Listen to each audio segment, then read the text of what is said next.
നിയമസഭയിൽ വിലക്കയറ്റത്തിന്മേലുള്ള അടിയന്തര പ്രമേയം സഭ നിർത്തിവെച്ച് ചർച്ച ചെയ്യേണ്ട സാഹചര്യമില്ലെന്ന് സ്പീക്കർ തിരുവഞ്ചൂർ രാധാകൃഷ്ണൻ. വിലക്കയറ്റത്തിന്റെ പശ്ചാത്തലത്തിൽ മുൻ ധനമന്ത്രി കെ.എൻ. ബാലഗോപാൽ കൊണ്ടുവന്ന അടിയന്തര പ്രമേയ നോട്ടീസിനാണ് സ്പീക്കർ അവതരണാനുമതി നിഷേധിച്ചത്. നികുതി വിഹിതം കുറയ്ക്കുന്നതുമായി ബന്ധപ്പെട്ട് മുഖ്യമന്ത്രിയും പ്രതിപക്ഷ നേതാവും തമ്മിൽ ശക്തമായ വാദപ്രതിവാദങ്ങൾ നടന്നു.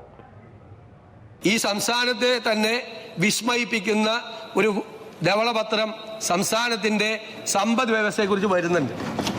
മനസ്സിലായോ? വരുന്നുണ്ട്.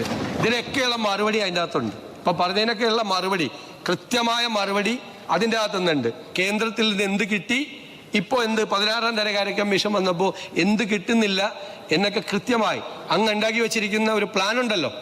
അതാണല്ലോ ഇപ്പൊ ഞങ്ങളുടെ തോളത്തിരിക്കുന്നത്. അതിനെക്കുറിച്ചൊക്കെ വിശദമായി ആ ഫിസ്ക്കൽ ഹെൽത്തിനെ കുറിച്ച് ഞങ്ങളതൊരു it's not a political paper. സംസ്ഥാനത്തിന്റെ യഥാർത്ഥ ധനസ്ഥിതി വ്യക്തമാക്കുന്ന വിസ്മയകരമായ ധവളപത്രം സർക്കാർ ഉടൻ പുറത്തിറക്കുമെന്ന് മുഖ്യമന്ത്രി വി.ഡി. സതീശൻ സഭയെ അറിയിച്ചു. എന്നാൽ മുഖ്യമന്ത്രിയുടെ ഈ പ്രസ്താവനയ്ക്കെതിരെ കടുത്ത ഭാഷയിലാണ് പ്രതിപക്ഷ നേതാവ് പിണറായി വിജയൻ പ്രതികരിച്ചത്. സർക്കാരിന്റെ ഇത്തരം ഉമ്മാക്കി കണ്ട ആരും പേടിക്കില്ലെന്ന് പിണറായി വിജയൻ തിരിച്ചടിച്ചു. ധവളപത്രം വരുന്നുണ്ടെന്ന് പറഞ്ഞു. അത് വരുമ്പോൾ നമുക്ക് കാണാം. അതിനെക്കുറിച്ച് എന്താണോ പറയാനുള്ളത് ആ ഘട്ടത്തിൽ ഞങ്ങൾ പറഞ്ഞോളാം. ആ ധവളപത്രം എന്ന ഉമ്മാക്കി കാണിച്ച് ഞങ്ങളുടെ വായടപ്പിക്കാൻ ശ്രമിക്കരുത് എന്നാണ് മുഖ്യമന്ത്രിയോട്. ഇന്ധനവില വർദ്ധിക്കുന്ന സാഹചര്യത്തിൽ സംസ്ഥാന സർക്കാർ ചുമത്തുന്ന നികുതി വിഹിതമെങ്കിലും ഇളവ് ചെയ്ത് ജനങ്ങളുടെ ഭാരം കുറയ്ക്കണമെന്ന് പണ്ട് പ്രതിപക്ഷ നേതാവായിരുന്നപ്പോൾ ആവശ്യപ്പെട്ടയാളാണ് വി.ഡി. സതീശനെന്ന് മുൻ ധനകാര്യമന്ത്രി കെ.എൻ. ബാലഗോപാലും പ്രതിപക്ഷ നേതാവ് പിണറായി വിജയനും സഭയിൽ ചൂണ്ടിക്കാട്ടി. ഇപ്പോഴത്തെ മുഖ്യമന്ത്രി അന്നത്തെ പ്രതിപക്ഷ നേതാവ് ശബ്ദം ഉയർത്തിയതും നാട്ടിൽ സമരം നടന്നതുമായ ഒരു പശ്ചാത്തലമുണ്ട്. അത് പെട്രോളിൻ്റെ വില വർദ്ധിച്ചപ്പോൾ അതിൻ്റെ ടാക്സ് കുറയ്ക്കണം, സംസ്ഥാനത്തിൻ്റെ ടാക്സ് ഇളച്ചു കൊടുക്കണം എന്നുള്ള ആവശ്യം പറഞ്ഞുകൊണ്ടാണ്.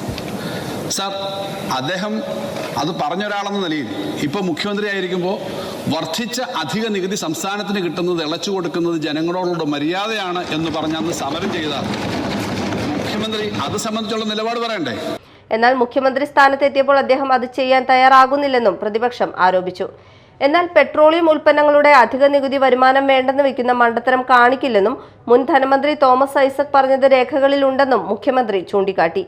അടിയന്തര പ്രമേയത്തിന് അനുമതി നിഷേധിച്ചതിൽ പ്രതിഷേധിച്ച് പ്രതിപക്ഷം സഭയിൽ നിന്നും ഇറങ്ങിപ്പോയി. News desk, media time.